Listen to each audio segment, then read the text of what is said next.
Hello दोस्तों, मैं एक छोटा सा गाना गाने जा रही हूँ। अच्छा लगे तो कमेंट बॉक्स में जरूर बताना। मोरे पीछा वरमाए का काटा हर का पेड़वा रे,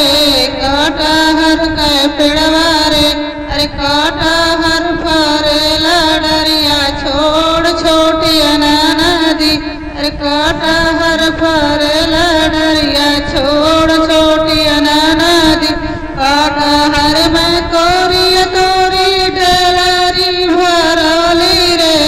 डलरी भरवली रे, अरे बेचन गैली कंजा के बाजार छोटी अनाना दी, बेचन गैली कंजा के बाजार छोटी अनाना दी,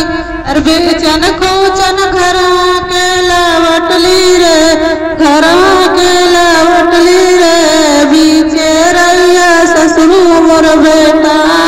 छोटी अनाना दी, अरे बीचन रैया ससुरु मोर बेटा छोटी